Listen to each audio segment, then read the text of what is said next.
Hello there, Neely Salem here, back in my therapy office with some really deep insights.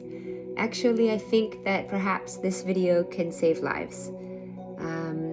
It's a topic that has come into my office over the last decade repeatedly, and it's a topic that when clients or just people call in, they are often so ashamed and so terrified that they'd rather die than share about this topic. And I mean that really seriously. People go into paralysis trying to speak about it. The shame is just so great. It's overwhelming for people.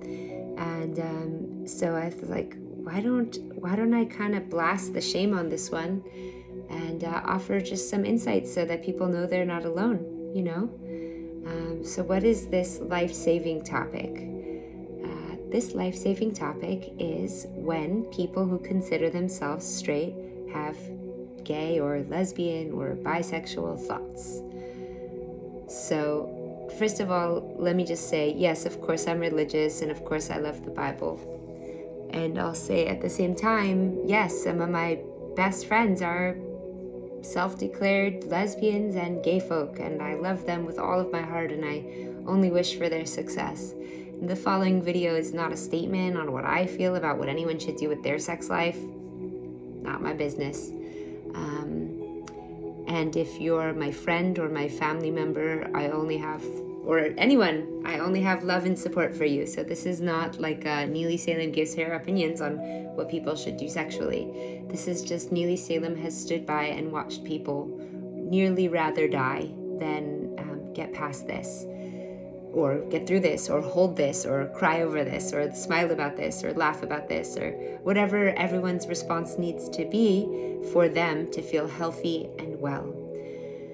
So I cannot tell you how many times people have just come in hysterically crying or in absolute terror or in complete identity crisis. Now again, another disclaimer, because this is a sensitive topic. Like I said, I'm not trying to help anyone choose a lifestyle, and most of the time when people come in with this topic, they're not coming in because they're saying, I want to choose a lesbian lifestyle or I want to choose a gay lifestyle.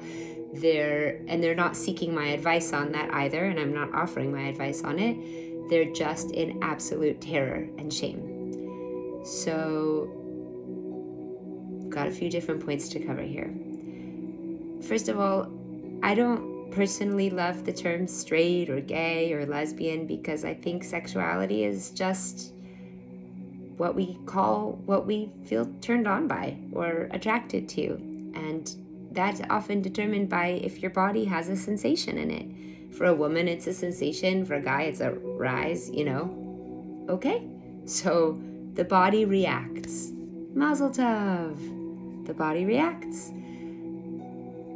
The reason that I don't like terms is because I do believe that there's a spectrum of what the body reacts to.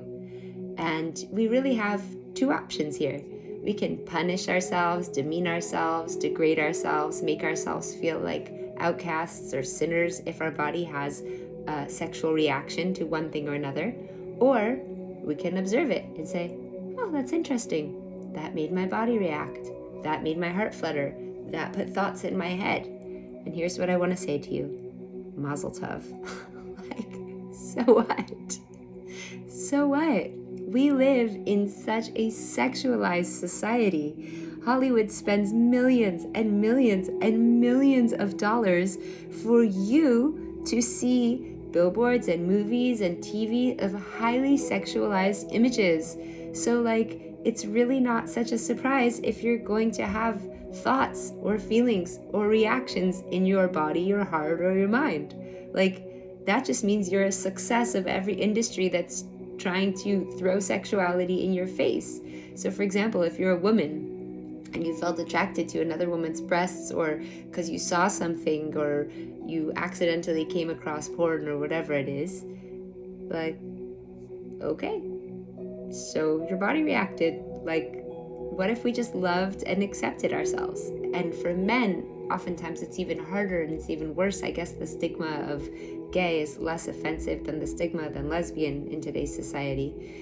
And guys are just like, they really can't even, they cry to their rabbis, and then often they get really horrible advice like suppress it or train yourself out of it, or or shame yourself. And it's like, oh my God, like, what is the difference between bodies?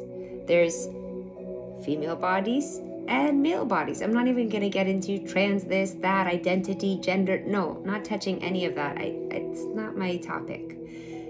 I'm just saying, if you are one of these people that felt like shock and horror because you had a feeling for somebody of your same gender, like, guys, male body, female body, it's just a matter of some bumps and lumps in different places. Like, it doesn't have to be the end of the world, is what I'm suggesting.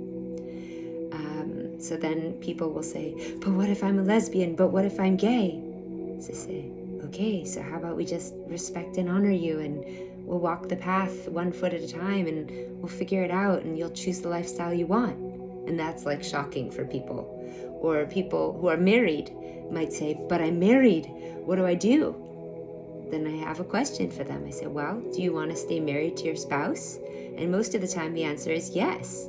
So I said, okay, so what's the difference if you had some thoughts this way or that way, right? Like, I'm all about loyalty, I'm all about faithfulness, but like, there's also reality, which is that even when you are faithful and committed and pure, right? Like, I'm coming from a place of having banished 99% of TV, movies, media, magazines. So I don't even see these images, right?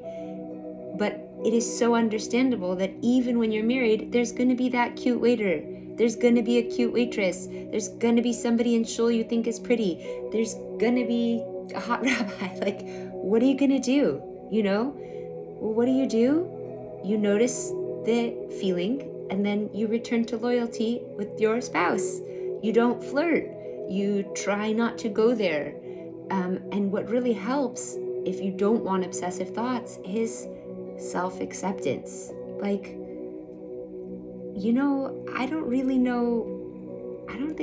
Maybe I know one person in the history of my life that didn't have to ask themselves or wonder about their question about their sexuality or their identity. So I just really want to put this video out there because I think a lot of people are just so alone and terrified and scared, and there's really place for self-love and self-acceptance. Like, if you have thoughts about a person when you're in relationship, so you just, okay, those are my thoughts. Or you had a dream, right? A lot of people come to me after they have sexual fantasy dreams. Okay, so you had a dream. Like, thank you, God, that your nervous system is working. Thank you, God, that your private parts are working. Thank you, God, that you have hormones and attraction. Now, here's another aspect of this, which has been really difficult to witness, working in the religious world, is that, and I support, religion, as we know, some of it, is this whole thing with shomer negia and young people. Yeah, so you have teenagers and kids in their 20s and people in yeshiva and seminary. Their hormones are literally raging. And then they are separated from the gender they're typically attracted to. And then they're told, don't touch, don't have any sexuality till you're married. And then what happens is the guys in yeshiva end up feeling attracted to the guys, and the girls end up feeling attracted to the girls. Why? Because that's who's available, and they're forbidden from touching the other gender. So their hormones are still raging. They're still healthy sexual beings. The feelings are going to come out somewhere, right? And again, you might say to me, but Neely, what if they really are lesbian? Or, but Neely, what if they really are gay? I'm like, okay, fine. So like, let them bring that up to me and we'll explore it. I'm not here to like mess with anyone's preferred lifestyle, okay? I'll do me, you do you. But I am here to publicly address the pain that people go through and the shame that they feel when they're just a healthy sexual being with a thought or a feeling or an arousal, and now all of a sudden they have to like die in shame or wonder if they're normal. You're normal, okay? Like, everyone goes through this. And if you don't have a supportive system or someone to confide in, it can literally be feelings that put people into severe depression, anxiety, or even, God forbid, life-threatening. Really, I mean that. So I really believe that my purpose in this world is to expose shame that most people go through, but no one will talk about because they're too embarrassed. And it's like, at first I thought about making this video. I've thought about making this video for years. And I was like, I don't know. And I hesitated, and I'm like, this can literally save lives. Literally.